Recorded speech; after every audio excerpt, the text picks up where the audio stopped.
عنكم وقال رضي الله تعالى عنه ونفعنا به وبعلومه وعلوم سائر الصالحين.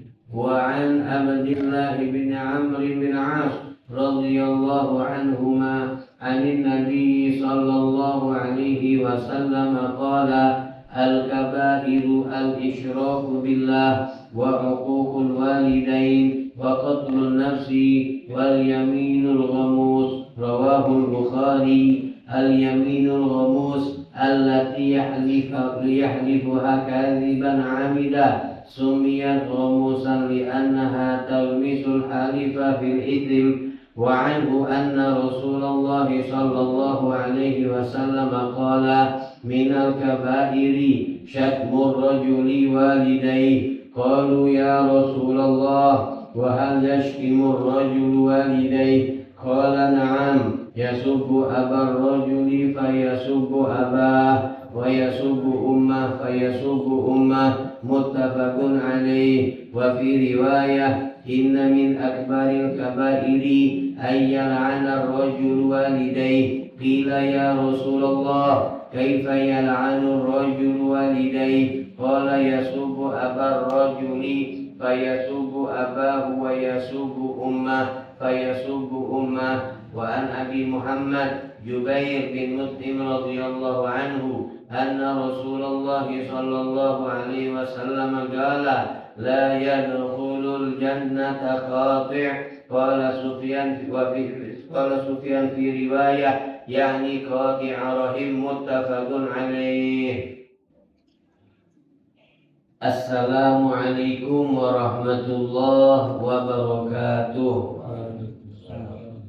Alhamdulillah wassalatu wassalamu ala sayyidina Rasulillah Muhammad bin Abdillah wa ala alihi wa sahbihi wa man walah. Rabbi zidna ilma wa wassi' lana fi arzaqina wa barik lana fima razaqtana waj'alna mahbubina fi qulubi ibadik wa a'izza fi uyunihim waj'alna wujaha fid dunya wal akhirati wa minal muqarrabin ya katsiran nawal ya hasanal fi'al ya qa'iman bila zawal wa ya mubdi'an bila misal. Falakal hamdu walakal minnatu walakal syarafu ala kulli hal wala haula wala quwwata illa billah. Amma ba'd.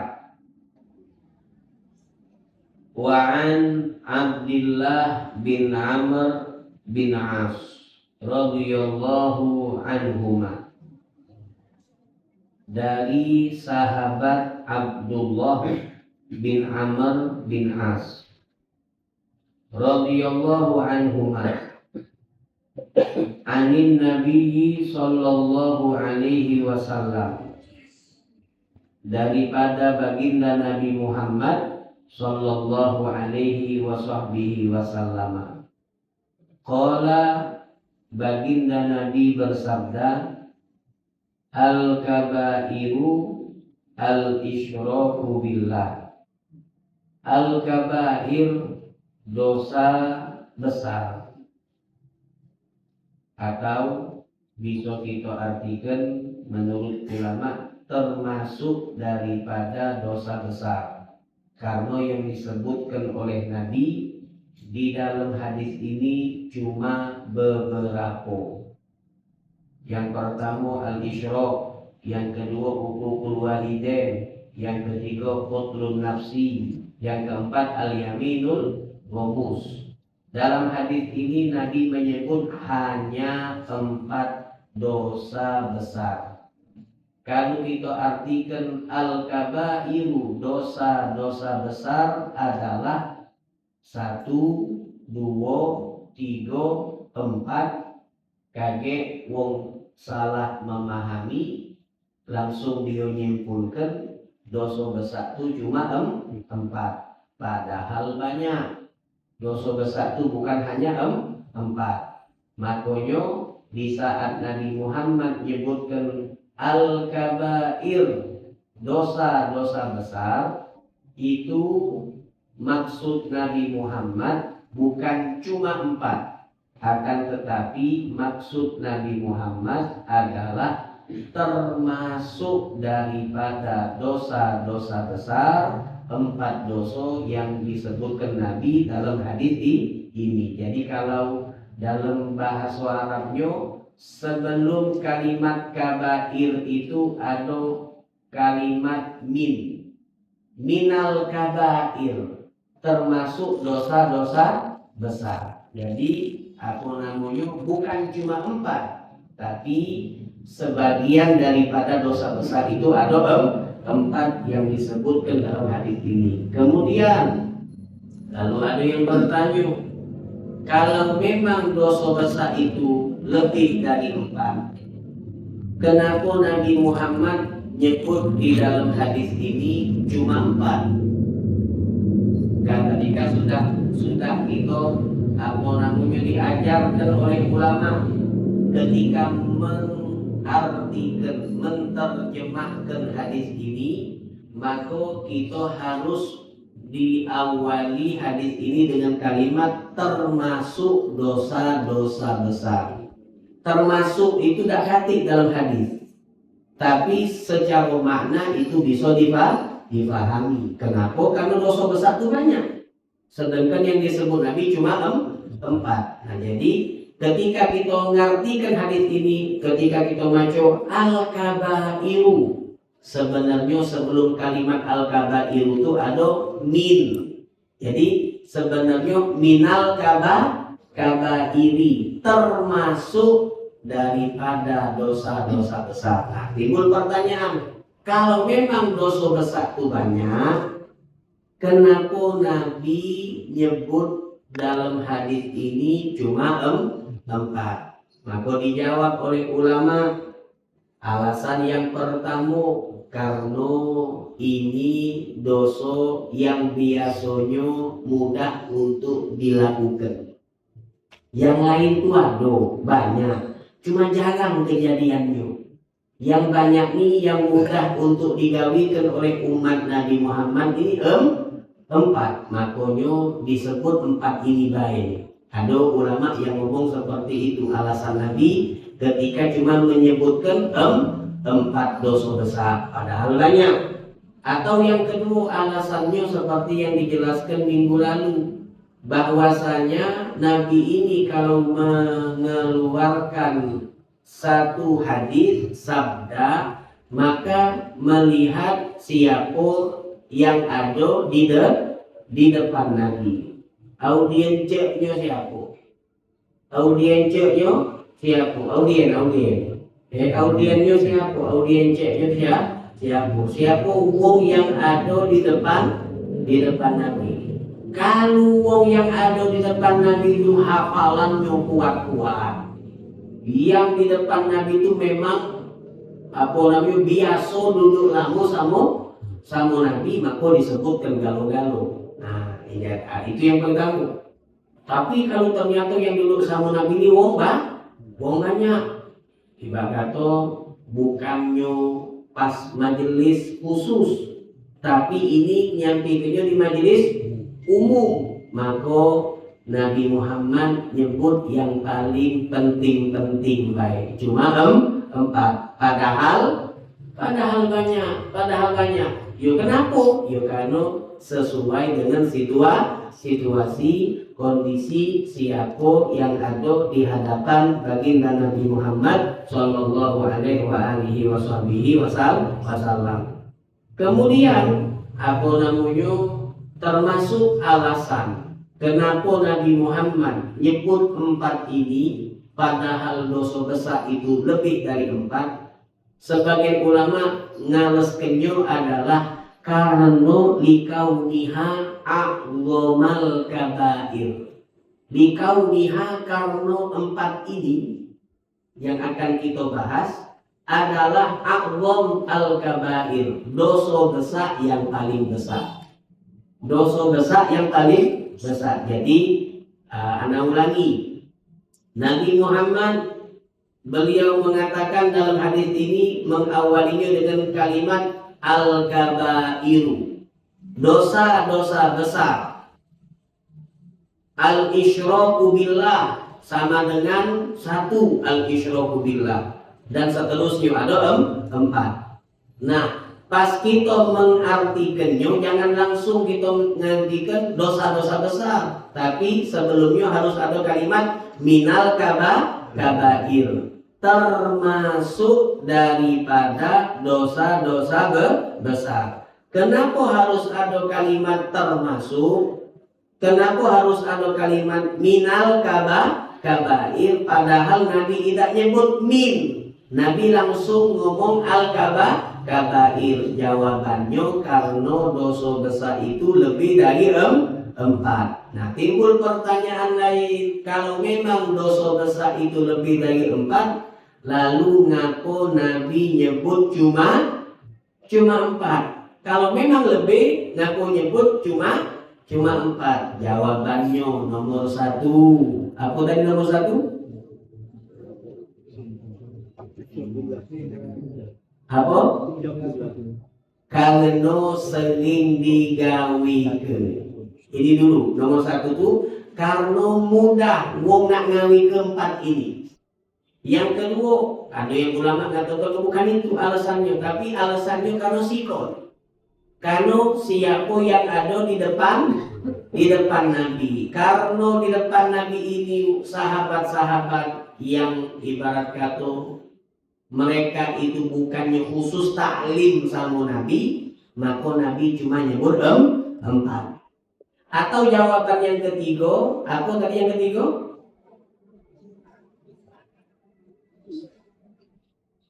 Likauniha a'dhamal kabair. Likauniha a'dhamal kabair, karena empat dosa yang disebut Nabi dalam hadis ini merupakan a'dham, yang paling azim, yang paling besar, al-kabair, daripada dosa-dosa besar. Sudah, ini yang perlu untuk dipahami. Al-kabair termasuk daripada dosa besar. Yang pertama adalah al-isyraku billah, musyrik, menyekutukan Allah. Yang kedua, wa uququl walidain, durhaka kepada kedua orang tua. Tidak usah kita jelaskan, ini hadisnya hampir sampai kemarin kan. Al-isyraku billah, menyekutukan Allah. Uququl walidain, durhaka kepada kedua orang tua. Wa qatlun nafsi, dan qatl nafas, bunuh diri. Bunuh diri itu dosa besar. Nak makmanobe media atau cangonyo, nak minum obat overdosis, atau nak nganjok dari ampega, tripoyek, atau. Tapi ingat, yang bunuh diri itu memang berdosa. Ketika dia meninggal, kita yang hidup tetap wajib ngurusi jenazahnya. Enggak salah paham, jangan diurusi, jangan berdosa gitu. Kita tetap wajib mandi ke dia, tetap wajib ngafan ke dia, tetap wajib nyolat ke dia, sama menguburkan dia di pekuburan muslim. Karena meskipun dia itu ngali ke dosa besar, tetap dia itu meninggalnya dalam keadaan secara zahir. Secara zahir Islam, kita nggak tahu pasti sebelum apa gantung diri belum itu, kita nggak tahu, mungkin dia keluar, kita nggak tahu kan. Zahirnya dia kita tahu muslim, maka tetap wajib kita untuk urusi. Nah, kemudian masalah wong yang galak bunuh diri ini, ada sebagian ulama yang tidak langsung bersuudzon, ibarat kata langsung memvonis itu dosa yang digawe itu. Karena ada sebagian yang bunuh diri tadi gara-gara frustasi, stres, menging tidak kuat ngawasi dunia, tidak kuat ngawasi dunia. Entah gara-gara tuntutan keluarga, ekonomi dan lain sebagainya. Akhirnya karena stres tadi, akhirnya dia memutuskan untuk bunuh diri. Memang, gato-gato yang bunuh diri itu gara-gara stres. Kate yang bunuh diri yang tidak, juga memang. Tapi untuk husnuzon kita baik, supaya kita galak nyolat ke dia, supaya pas misalnya ishadu annahum min ahlil khair, saksikanlah dia adalah termasuk wong baik. Kita mudah untuk wong baik. Kalau kita tahu kan mana baik bunuh diri gila. Tidak kita husnuzon.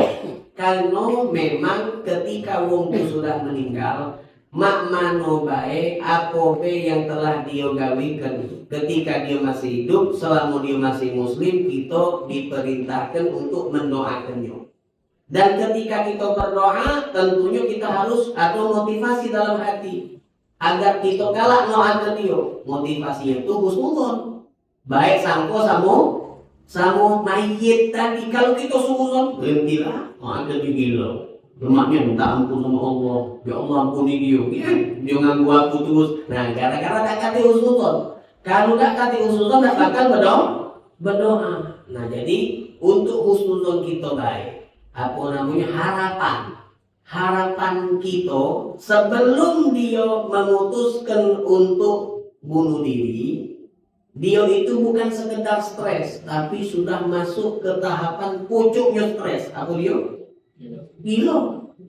Pucuknya itu gila. Artinya ketika dia gila itu artinya lepas dari taklif, lepas dari tuntutan syariat. Wong gilo tidak sholat, tidak berdosa. Lemah Ustaz Robi, justru itu gilo lagi. Jadi wong gilo itu lepas dari tuntutan taklif, tidak mukallaf. Apa yang digawikannya ninggal ke maksiat, apa meninggalkan kewajiban, ngawi ke maksiat itu mukallaf tidak. Jadi tidak ada taklif. Nah, kita khususnya seperti itu. Harapannya kamu dia tadi saking stresnya sampai gilo atau gangguan jiwa, akhirnya dia memutuskan bunuh diri. Harapannya baik, harapannya seperti itu. Naam, qatlun nafsi, membunuh diri. Naam. Kemudian apa namanya, yang terakhir dalam hadis ini adalah wal yaminul ghamus, sumpah palsu. Al-ghamus itu artinya sumpah palsu. Kenapa disebut ghamus? Artinya tenggelam. Tenggelam, nyelam itu ghamus artinya. Kenapa disebut sumpah tenggelam? Maksudnya gara-gara dia sumpah palsu, akhirnya menenggelamkan dia, menjerumuskan dia ke dalam dosa. Kenapa sumpah palsu itu termasuk dosa besar? Lebih hebat daripada berbohong. Kalau bohong tidak dosa besar, tapi sumpah palsu dosa besar. Karena ada Allah. Kalau ada demi Allah aku tidak ngamitinya, awak ngamiti. Kalau dia ngomong, tapi tidak ngamitinya, bohong. Tapi kalau dengan demi Allah, nah demi Allahnya itu yang buat jadi yamin.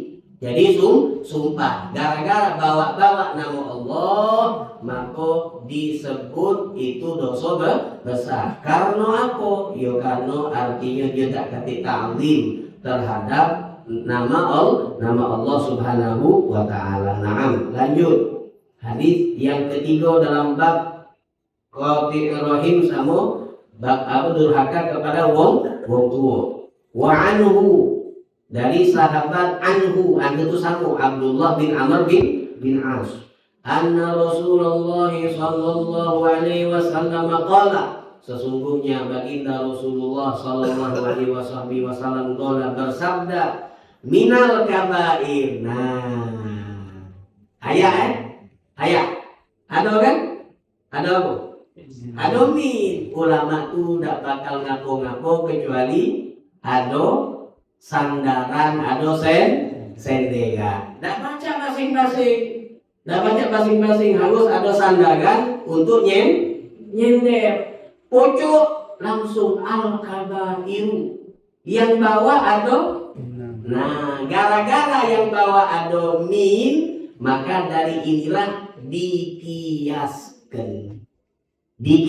dikiaskan disamukan seperti yang pucuk gak kati yang bawah atau mako yang pucuk dikiaskan seperti yang bawah. Jadi minal kabairi termasuk daripada dosa-dosa besar, termasuk lagi dosa besar banyak. Termasuk daripada dosa besar apa dia? Syatmur rajuli walidayhi. Syatm celaan ar-rajul seorang walidayh terhadap wong tuanya dewe. Maksudnya apa? Termasuk dosa besar si anak ngatoi wong tuanya dewe. Anak ngatoi wong tuanya kabair. Dosa besar. Nah, waktu zaman Nabi ini tidak biasa. Waktu zaman Nabi ini tidak biasa. Akhirnya gara-gara tidak biasa, sahabat nanya sama Nabi. Kalau sahabat berkata, ya Rasulullah, wahai Rasulullah, wahal yashtimur rajulu walidayh. Apakah mungkin seseorang itu yashtim menghina, mencela daripada walidayh wong tuanya dewe? Tidak mungkin. Masuk akal enggak? Tidak masuk akal. Zaman Nabi dulu. Kalau zaman sekarang banyak. Ayah mau aku beli. Nah itu ayah. Nah itu biasa zaman sekarang. Zaman dulu termasuk daripada tanda kiamat anak itu hubungannya sama wong tua seperti hubungan pembantu sama majikan. Artinya wong tua ini ibarat pembantu, anak ibarat majikan. Wong tua takut nak ngomong sama anak, bahaya. Nak ngomong sama anak tuh takut, nak ngarahkan anak takut, nak magayi anak takut, itu tanda kiamat. Tanda kiamat. Jadi waktu zaman Rasulullah belum biasa. Kata Nabi Muhammad termasuk dosa besar adalah di saat anak ngatoi wong tuanya dewe. Oh padahal Nabi ada anak ngatoi wong tuanya. Tak mungkin Nabi. Akhirnya mana gambarannya wahai Nabi? Dijelaskan oleh Rasulullah. Qala na'am. Iya kata Nabi ada. Gambarannya maknanya ya subbu abar rajuli. Ini waktu zaman kita SD. Zaman kita SD. Ya subbu abar rajuli. Seseorang ya subuh menghina abar rojuli abah kawannya, abah wong lain. Faya subuh abah akhirnya gara-gara abahnya kena kato yang dikato ya abahnya ngatoi. Nah abah kaunan, kalau bawah ija. Nah zaman dulu kan, SD kita dulu zaman SD dulu. Abah kau tuh gilo, ayo abah kau yang gilo. Nah, jadi gara-gara ngatoi abahnya wong, akhirnya yang dikatoi balik ngato abah yang ngatoi pertama tadi. Jadi tidak boleh berdoso. Kita berdoso ngatoi abah wong lain. Nah, sampai ketika Ikrimah bin Abi Jahal, Abi Jahal, kita tahu yang namanya Abu Jahal itu makmanu luar biasanya, hebatnya dia memusuhi Nabi Muhammad Sallallahu Alaihi Wasallam, benci bukan main sama Nabi. Luar biasa dia nak nganggu dakwahnya lah Nabi. Tapi subhanallah anaknya yang bernama Ikrimah Allah menunjuk hidayah masuk Islam. Ikrimah lanang apa betina? Ikrimah lanang apa betina? Masturah, Rahmah, siapa lagi? Romlah, apa lagi? Syekha, Maimunah, Ikrimah, lanang apa betina? Betina. Lanang apa betina?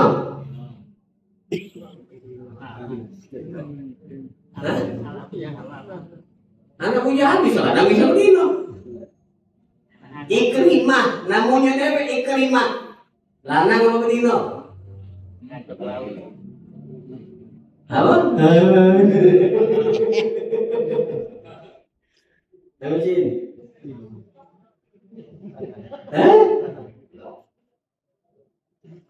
Nganjak laut. Aku jangan nganjak laut.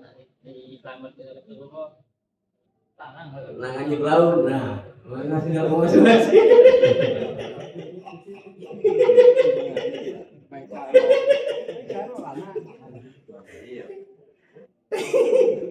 Emang ada cerita nganjak laut, Pin?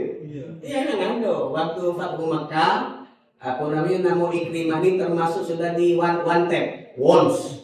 Jadi aku yang dicari, yang diburu. Nabi itu tidak pernah mentarget kalau ketemu maaf ke. Nah, ini Nabi kalau ketemu bunuhlah.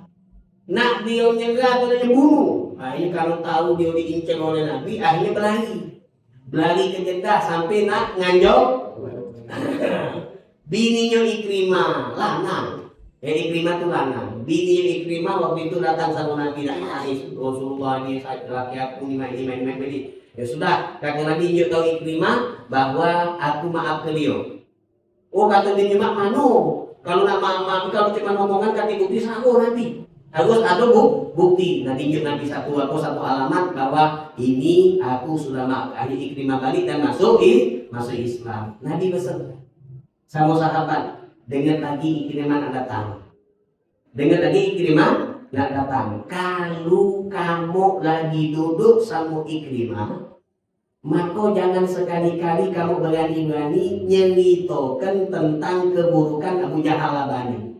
Jangan diomongin. Tapi Ikrimah datang, oh sama ini, gimana baik itu bilo. Yang itu kan ada itu kan, itu kan latar. Aku namanya gara-gara kerajinan ngomong, akhirnya ngomongnya ngacu. Jadi kadang-kadang itulah. Apa itu ya Allah kalau anda ingat dulu untunglah ini akhirnya kan Ikrimah walaupun maknanya Abu Jahal itu Abu Jahal itu apanya. Jadi kata Nabi Muhammad jangan sampai depannya Abu Jahal depannya Ikrimah kamu ngakui Abu latar guru Abu Bisu, jangan sebut-sebut keburukan Abu Jahal depan Ikrimah. Maknanya calon Nabi menjaga perasaan. Yang pembahasan jadi termasuk dosa besar kata Nabi kalau kita ngatu ya bau. Kalau kita ngatu ya bau. Akhirnya gara-gara ngatui abawong itu ngatui apa itu. Nah ini aku yang tak kelar-kelar urusan saling katu terus-terusan. Saling katu terus naudzubillah masuk ke dalam dosa besar. Nah, wa yasubbu ummahu fa yasubbu ummah. Seorang tadi ngatoi ibu wong. Akhirnya wong tadi ya subuh umahu ngatoi ibunya dia. Ini yang disebut oleh Nabi seorang anak menghina wong tua kandungnya dewe. Mana gambarannya seperti tadi yang dijelaskan oleh Rasulullah. Yang dikatai bukan wong tua kandungnya tapi ngatoi wong tua wong lain. Akhirnya wong lain ngatoi wong tua itu kata Rasulullah. Kabair itu ada dosa besar. Tidak cukup cuma bertobat. Aku namanya istighfar tidak harus betul-betul aku nyesel. Ada apa namanya berjanji tidak ngawi ke lagi. Harus kalah tidak baca tidak baca. Harus kita jauhi hati-hati al-kabair. Naam. Selanjutnya wa fi riwayah inna min akbaril kabairi ayyal'ana rajul walidayh. Kata Rasulullah di dalam riwayat lain disebutkan bahwasanya inna min akbaril kabair termasuk daripada dosa besar yang paling besar ayyal'ana melaknat ar-rajul seorang walidayh wong tuanya dewe. Kira ya Rasulullah kaifa? Nah, Nabi ditanya, wahai Rasulullah, makmano gambarannya yal'anu rajul walidayh. Hampir sama. Cuma beda kalimatnya baik. Kaifa yal'anu rajul walidayh? Makmano seseorang itu bisa melaknat wong tuanya dewe. Qala yasubbu abar rajuli fayasubbu abah wa yasubbu ummah fayasubbu ummah. Jadi di dalam hadis ini ada beda. Nabi bukan menghina tapi melaknat. Yang pertama tadi termasuk dosa besar si anak menghina wong tua kandungnya dewe. Menghina Tapi dalam hadis yang riwayat lain, kalau wong menghina wong tua wong lain, maka itu disebut oleh Nabi Muhammad ibarat dia melaknat wong tuanya dewe. Bukan ngatoi wong tuanya tapi melaknat. Melaknat itu artinya noaken wong tua biar tidak dapat rahmat Allah. Gila. Jadi kalau yang apa bedanya yang pertama sama yang kedua? Kalau yang pertama tadi Nabi ngomongnya dosa besar ngatoi wong tua kandung gitu. Dosa besar ngatoi wong tua kandung. Tapi yang kedua ini bukan ngatoi, melaknat. Na'udzubillah tsumma na'udzubillah. Semoga itu dijauhkan oleh Allah Subhanahu wa ta'ala. Amin ya rabbal alamin.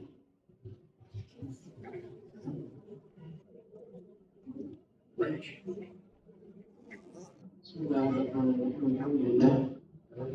Salatu wassalamu ala Rasulillah sayyidina Muhammad bin Abdullah wa ala alihi washabbihi wa ala. Ma'asyiral hadirin rahimakumullah. Kembali kita mengkaji dalam daripada kitab Al-Usul ini Allah saya imannya dikatakan oleh Imam Abdullah bin Ali bin Muhammad al-Haddad. Masih kita di dalam pembahasan amal maghfirah, yaitu berharap ampunan Allah Subhanahu wa taala, akan tetapi tidak berjalan daripada jalannya. Mengharap ampunan Allah akan tetapi nanda istighfar, nanda bertaubat. Ini yang disebutkan oleh Imam Abdullah bin Ali al-Haddad sebagai orang yang bodoh, yang tersesat. Dia pengen mendapatkan ampunan Allah, dia pengen masuk ke dalam surga, akan tetapi nanda istighfar. Dia pengen mendapat ampunan Allah, nanda bertaubat dengan taubatan yang nasuha. Maka macam mana dia pajak sampai ke dalam pengampunan Allah Subhanahu wa ta'ala.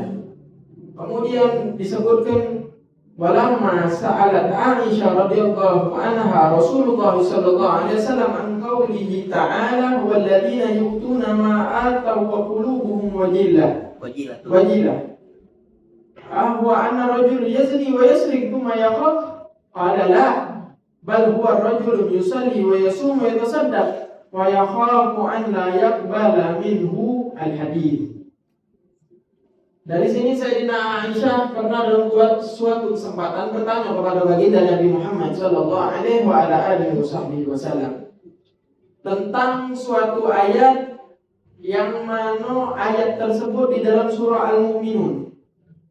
Ayat tersebut yang berbunyi mereka adalah orang-orang yang datang dengan amal-amalnya, akan tetapi hatinya merasa takut kepada Allah Subhanahu wa ta'ala, dan dia takut kepada Allah Subhanahu wa ta'ala. Ada seorang datang kepada Allah Subhanahu wa ta'ala, akan tetapi dia ketakutan. Apakah dia takut, wahai Rasulullah, daripada dosa-dosa besar seperti zina ataupun maling ataupun lain sebagainya? Apakah dia takut karena itu? Kata Rasulullah SAW, tidak. Akan tetapi dia datang, seorang pemuda tersebut atau laki-laki tersebut datang dengan sholatnya, datang dengan puasanya, datang dengan sedekahnya. Akan tetapi dia punya sikap pegangan. Apa dia pegangannya? Dia takut amal tersebut tidak diterima oleh Allah. Dia takut tidak diterima oleh Allah Subhanahu wa ta'ala. Ini yang harus dirasoi oleh setiap manusia. Kita harus ngerasa itu. Apa dia? Sehingga amal kita ini kita ngaso seakan-akan tidak kata yang diterima. Supaya kita beramal dan terus. Kata Imam Syekh Umar Al-Muhdar, beliau pernah mengatakan apa? Kalau misal Allah Subhanahu wa ta'ala, aku tahu Allah Subhanahu wa ta'ala mengkabulkan satu tasbih aku saja, maka aku akan memberikan makanan seluruh ahli tarim dengan gandum dan daging, dengan roti sama daging. Kalau misal sikap tasbihnya diterima oleh Allah Subhanahu wa ta'ala. Akan tadi kita tahu dah amal kita diterima oleh Allah. Sholat isya kita tadi be. Apakah kita yakin 100% bulan-bulan diterima oleh Allah? Apakah kita ada khusyuknya di dalam sholat? Apakah sholat kita ini penuh dengan sunnah-sunnah, dengan faradnya, dengan hukum-hukumnya, sehingga kita yakin 100% bahwasanya sholat isya kita tadi pasti diterima oleh Allah? Kita tidak tahu. Tasbih kita, istighfar kita, Rabbighfirli warhamni wa tub alayya kita yang kita bacakan tadi, apakah kita yakin itu pasti diterima oleh Allah Subhanahu wa ta'ala? Makanya Sayyidina Aisyah bertanya, wahai Rasulullah, ini orang yang datang dengan hati yang takut. Kenapa? Apakah dia takut dengan zinanya? Apakah dia takut dengan malingnya? Apakah dia takut dengan dosa-dosa yang lain? Kata Rasulullah, tidak. Dia datang dengan sholat, menghadap Allah dengan sholat. Dia menghadap Allah dengan puasanya yang Masya Allah, belum wajib, belum sunnah dan lain-lain. Dia datang dengan sedekah yang sangat banyak. Akan tetapi dia takut tidak diterima daripada amal tersebut. Itu yang diharapkan oleh oleh setiap individu dari kita, harus kita punya pikiran seperti itu.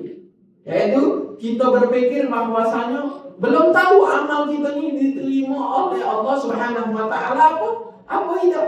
Seperti Sayyidina Umar bin Khattab tadi, Syekh Umar kalau ada tasbih siko dan aku yakin tasbih itu diterima oleh Allah, ucapan subhanallah tadi, yakin aku 100% diterima oleh Allah, maka aku akan sedekahkan seluruh kota tarim, akan aku makan dengan gundum sama daging. Daging pada zaman itu suatu hal yang mahal. Bahkan beliau siap mengeluarkan hartanya untuk mendapatkan sikok pahala baik. Mendapatkan sikok pahala baik. Apalagi banyak yang dilakukan. Apalagi banyak. Walamma wasallallahu ba'da a'da'ihi wa sufuhum bil ghurur wa tamanni an wahidin minhum walakin nuditta ila rabbil ajidanna khairan minhum qalaba. Ya ini min jannati allati a'jaba biha wa ansiya ni'matallahi 'alaihi fiha. Ini di dalam surah Al-Kahfi. Di dalam surah Al-Kahfi ada dua orang. Satunya mukmin, satunya kafir. Wadrib lahum masalan rajulaini ja'ala li ahadihima jannatin min a'nabin wa khafaqna binahrin wa ja'alna bainahuma zar'an. Dari ayat 31 kalau tidak salah sampai ayat 44 surah Al-Kahfi menceritakan tentang ini. Tentang ada orang kafir yang ngomong sama orang muslim, mereka ini punya zara' mazra'ah atau bustan atau punya kebun. Yang yang tidak beriman tadi, dia memiliki kebun yang Masya Allah dipenuhi dengan min a'nabin, dipenuhi dengan anggur-anggur, wanahlin dan kurma-kurma dan masih banyak lagi, dipenuhi daripada bustannya tadi atau kebunnya tadi dengan hal tersebut. Sampai-sampai dia ngomong kepada saudaranya muslim tadi, yang muslim tadi, dia ngomong, ana aktsar minka mala wa azzu nafara. Aku lebih banyak dari kau harta. Karena apa? Kebun aku banyak. Kebun aku banyak. Sampailah dia muslim tadi itu ngomong, wadrib lahum mathalan rajulaini ja'ala li ahadihima min jannati wa anabin wa qafana bainahuma binahri wa ja'alna bainahuma zar'a. Kemudian di dalam Al-Qur'an Allah Subhanahu wa ta'ala nyatakan, "Kiltal jannataini atatu ukulaha wa lam tadlimu minhu syai'an wa fajjarna khilalahuma nahara wa kana lahu thamarun fa qala li sahibihi wa huwa yuhawiru ana aktsaru minka malan wa azzu nafara." Akhirnya orang kafir tadi ngomong kepada saudaranya tadi yang muslim tadi, ana aktsaru minka malan wa azzu nafara. Ana paling banyak harta daripada ente. Wa dakhala jannatu wa huwa zalimun li nafsihi. Qala ma adunnu an tabida hadhihi abada wa ma adunnu sa'ata ghaimata wa la in uridu ila rabbil ajidanna khairan minha qalaba. Sampai dia pun mengira bahwasanya hari kiamat itu tidak bakal datang. Dan kalaupun datang ujinya, wala in uridu ila rabbil ajidanna khairan minha qalaba. Aku pasti akan mendapatkan tempat di sisi Allah Subhanahu wa ta'ala, karena aku ini di dunia sudah diberikan oleh Allah Subhanahu wa ta'ala berupa pemberian yang sangat besar, yaitu dengan bustannya tadi, dengan kebunnya tadi. Qala lahu sahibuhu wa huwa yuhawiruhu akafarta billadhi khalaqaka min turabin thumma min nutfatin thumma sawwaka rajulan. Apa engkau ini kafir, kufur kepada Allah Subhanahu wa taala? Yang mana Allah Subhanahu wa taala ini khalaqaka min turab, menciptakanmu daripada tanah, yaitu menciptakan asalmu dari tanah. Siapa yang diciptakan dari tanah? Nabi Allah Adam. Khalaqaka min turab, yaitu asalmu itu dari tanah. Nabi Allah Adam yang diciptakan dari tanah. Kalau gitu, tsumma min nutfatin. Kalau kita diciptakan dari apa? Dari sperma.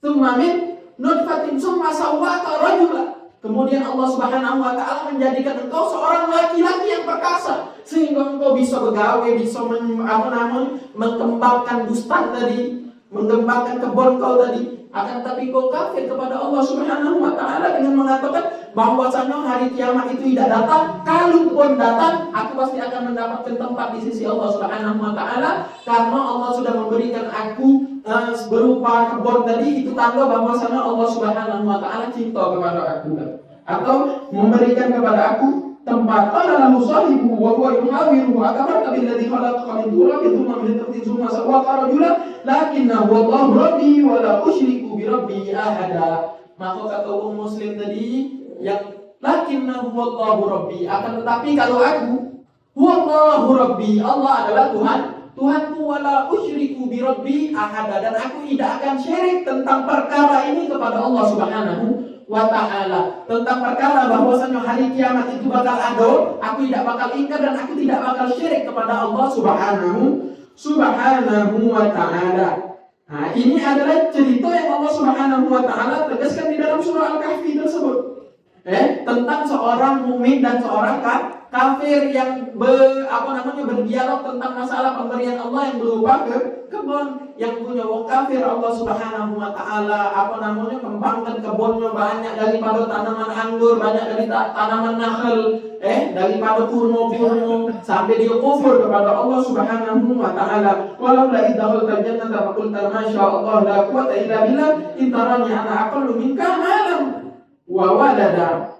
Kalau baik, kau ini pas masuk ke dalam bustan kau tadi mengucapkan Masya Allah la quwwata illa billah, makanya dianjurkan kalau kita nengok yang bagus ngomong Masya Allah tabarakallah atau Masya Allah la quwwata illa billah.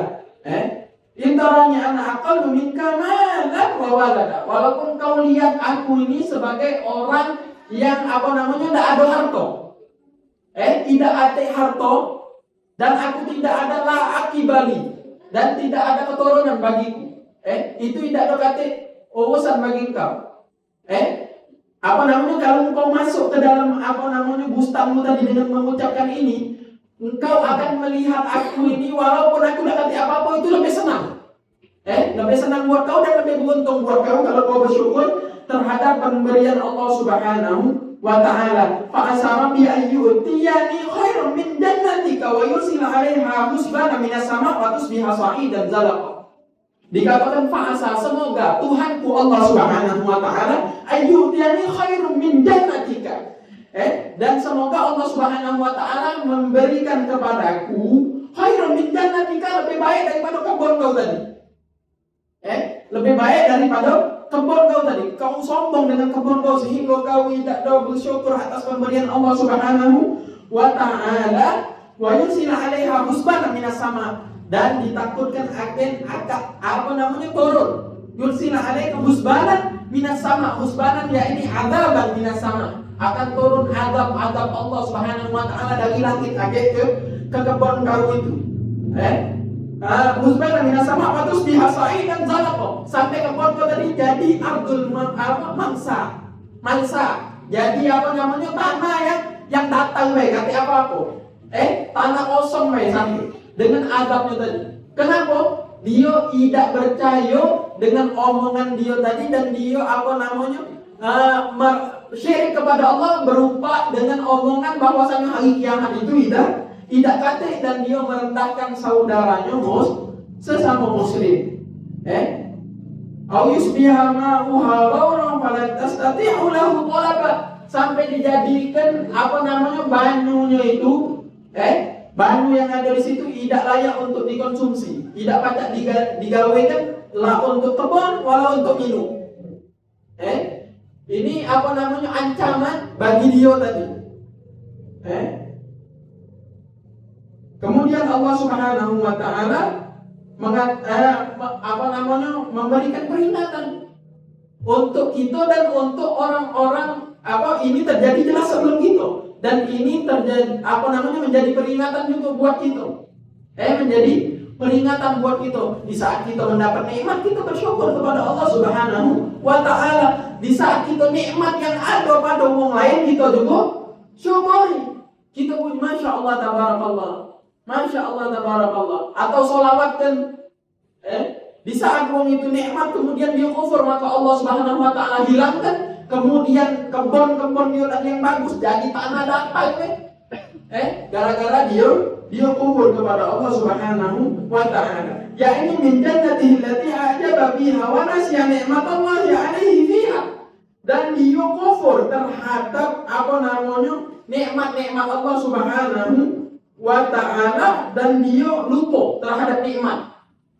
Udah dapat nikmat tinggi, lupa. Banyak cerita-cerita daripada wong-wong zaman terdahulu, di saat dia sudah tinggi, sudah naik pojok, lupa kepada Allah Subhanahu wa taala yang membuat dia sampai ke titik itu. Banyak cerita Qarun dan lain-lain sebagainya. Qarun muridnya Nabi Musa, minta sama Nabi Musa kekayaan, dikabulkan oleh Allah kekayaannya. Kemudian dia menjadi kaya sampai kunci dia kunci untuk gudang penyimpanan harta dia tuh Jogolo ikut uang badan kuat-kuat tidak sanggup ngangkat. Saking banyak. Akan tetapi dia kufur kepada Allah, Allah tenggelamkan dia bersama harta-harta. Makanya kita jadikan cerita-cerita semacam ini menjadikan pelajaran buat kita. Menjadi pelajaran buat kita. Al-Quran itu kalau kita perhatikan dan kita dengar dan kita baca dengan betul-betul tafsirnya dan kita pahami maknanya, kita tahu betul bahwasanya di situ banyak cerita-cerita yang Allah Subhanahu wa taala jadikan dan Allah Subhanahu wa taala ceritakan untuk pelajaran buat kita. Baik itu cerita nabi dan rasul, baik itu cerita-cerita orang-orang yang kufur terhadap nikmat Allah Subhanahu wa taala, banyak. Cerita nabi banyak. Ada bahkan surah Sikoknya surah Anbiya. Ada nama lagi surah Qasas, cerita-cerita kan. Nahnu naqussu 'alaika min anba'ir rusuli ma nutabbitu bihi fu'adak. Wahai Nabi Muhammad, tahuilah bahwasanya aku ceritakan kepadamu, kata Allah Subhanahu wa taala, tentang cerita-cerita rasul-rasul terdahulu. Tujuannya untuk apa? Nutabbitu bihi fu'adak, untuk menguatkan hatimu. Setiap kita menganggap ma'asyiral hadirin daripada cerita-cerita itu kita jadikan untuk pelajaran buat kita. Ngambil ibrahnya, ngambil pelajaran daripada cerita tadi. Apa yang kita baca ambil? Kalau kita dapat nikmat dari Allah, syukuri. Jangan kita kufur. Janji Allah pasti. Di dalam ayat lain Allah Subhanahu wa taala sebutkan kan kita dapat syukur, kita kalau kita dapat nikmat harus syukuri. Lain syakartum la azidannakum wa la in kafartum. Tapi hati-hati kalau engkau kufur terhadap nikmat Allah Subhanahu wa taala, bukan Allah hilangkan nikmat itu, bukan. Wa la in kafartum inna adzabi lasyadid. Hati-hati, azab Allah Subhanahu wa taala sangat pedih. Syadid, sangat sanggup. Tidak sanggup sampai budak kecil baik diceritakan di dalam suatu surah Al-Quran, kalau tidak salah di dalam surah Al-Kahfi itulah. Sampai rambut budak kecil menjadi putih saking takutnya dengan keadaan tersebut. Budak kecil rambutnya nggak berubahnya. Saking takutnya dan saking kesadarannya dengan keadaan hari kiamat kaget. Makanya kita ma'asyiral hadirin setiap mendengar cerita apapun, berita apapun, daripada baik itu daripada Al-Quran, baik itu daripada hadis, baik itu daripada cerita salihin. Bahkan syuyukhuna ngomong, dan cerita itu junud min jundillah. Cerita itu salah satu tentaranya Allah Subhanahu wa taala. Maknanya di saat kita dengar cerita, kemudian kita renungkan dan kita mengambil pelajaran daripada cerita itu terkadang bisa merubah keadaan kita. Yang tadinya kita kurang bersyukur. Nah cerita kemudian kita tahu tentang wong yang dulu tidak punya makanan, tidak punya apa-apa, tapi dia baca dan menjalankan hidupnya. Sehingga dia baca menjadi ulama, dia baca menjadi wong hebat. Kemudian berbekas di hati kita dengan kita membaca cerita tadi. Kemudian kita mengikuti sedikit demi sedikit jejak, sehingga kita menjadi orang yang baik. Makanya daripada cerita tersebut, cerita apa pun, kita ngambil pelajaran dan kita petik apa yang baca kita petik daripada kebaikan-kebaikan atau makna-makna yang tersirat daripada cerita tersebut. Daripada ini minggu ini cerita apa yang baca kita ambil, yang baca kita jadi ibrah. Cerita Isra wal Mi'raj baginda Nabi Muhammad. Malam Jumat, malam 27 Rejab, malam yang paling agung menurut baginda Nabi Muhammad sallallahu alaihi wasallam. Kalau kita malam apa paling mulia, paling agung buat kita? Malam kelahiran Nabi Muhammad. Menurut Nabi malam apa? Malam Isra wal Mi'raj. Di situ banyak kejadian-kejadian yang dilihat oleh Nabi Muhammad. Kita sudah tahu dah cak mana ceritanya Isra wal Mi'raj. Isra wal Mi'raj didapatkan oleh Nabi Muhammad setelah apa? Kalau kita renungkan, Nabi Muhammad banyak dapat Isra wal Mi'raj itu gara-gara apa? Kalau kita nak nengok baik setelah kesedihan, wong kafir Quraisy, dakwah Nabi diganggu, diintimidasi, dikatoi, dibabit dengan kotoran, diganggu. Kemudian hijrah ke Taif Nabi Muhammad. Kemudian diasingkan dulu Nabi Muhammad sebelumnya sampai 3 tahun. Diasingkan, tidak boleh ada yang menikah dan berhubungan dengan keluarga Bani Hashim dan Bani Muthalib. Kemudian Nabi Muhammad dibebaskan, kemudian Nabi Muhammad berhijrah dan berdakwah ke Taif dengan harapan wong Taif pengen Nabi Muhammad berharap wong Taif masuk ke agama Islam. Akhirnya Nabi Muhammad nyampe ke Taif, dilemparin lagi, dikatoi, diintimidasi, diganggu. Sampai malaikat datang, wahai Muhammad, aku pengen azab ini penduduk Taif. Apa kata Nabi Muhammad? Tidak, akan tapi aku berharap yang keluar dari tulang sulbi mereka orang Taif, orang-orang yang beriman kepada Allah Subhanahu wa ta'ala. Kemudian sudah balik dari Taif, tidak lama dari situ meninggal paman beliau yang selalu mensupport perjuangan dakwah beliau, Abu Thalib. Kemudian meninggal istri beliau.